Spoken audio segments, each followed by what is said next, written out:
A parede geralmente a gente não danifica com a aplicação do papel de parede, porque a gente utiliza apenas cola para a aplicação dele.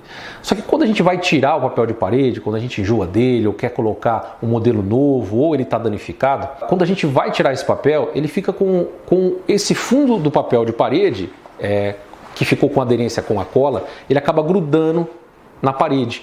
Então ele fica como se fosse um pouco de cola com papel, que é um pouco difícil da gente retirar. Muitas pessoas acabam utilizando esse papel e não em parede com massa corrida, mas em parede amadeirada ou ainda parede que tem um revestimento de piso frio. Pode ser usado também. A gente sempre aconselha que seja utilizado papel de parede, mas que antes a gente faça a correção desse rejunte. Então, para ele ficar sempre homogêneo, para ele não ter essa questão de um relevo mais baixo ou mais alto. Então, a gente corrige ali o revestimento frio ali que está na parede. A gente acaba corrigindo com a massa corrida e depois disso sim a gente consegue aplicar o papel de parede. Nesse caso de revestimentos que é de cerâmico, na sua grande maioria, depois sim a gente consegue acabar retirando de forma mais fácil a cola e o papel que fica. Então, se você tem uma cozinha e quer colocar o papel de parede, sim, você pode colocar isso.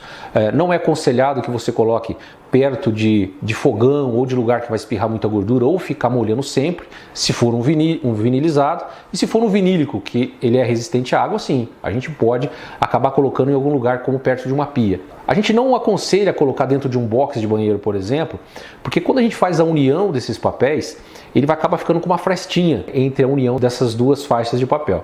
E ali sim você pode ter uma infiltração de água nesse papel. Dessa forma a parte traseira do papel, que não é resistente à água, ela pode manchar.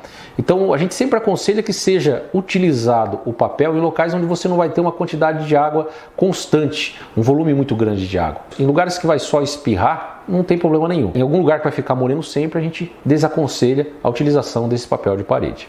Outra dúvida que o pessoal sempre tem é da fabricação do papel de parede.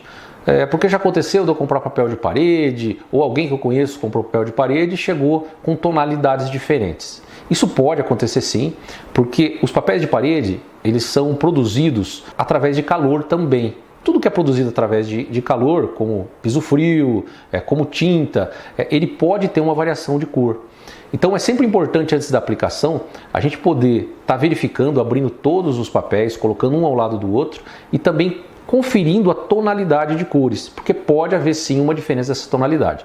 Geralmente na fabricação, eu vou colocar um vídeo para vocês verem aqui de como é o processo de fabricação desses papéis. Às vezes eles podem confundir na hora de estar embalando esse papel, ou às vezes o pessoal pode realmente estar dentro do mesmo lote, acabando separando isso, papéis diferentes, e ficarem com números de lotes diferentes. Então a própria fabricante acaba errando ali no processo de industrialização. Não é muito comum, mas pode se acontecer. Então o que a gente aconselha é assim: chegou o papel de parede para você, você coloque sempre um do lado do outro, abra todos os invólucros de todos os papéis e verifique se a tonalidade é igual. Se a tonalidade é igual, aí sim você começa a aplicação desse papel de parede. Uma outra dúvida que o pessoal sempre pergunta para nós é o seguinte: como que eu faço para aplicar o papel de parede com cola branca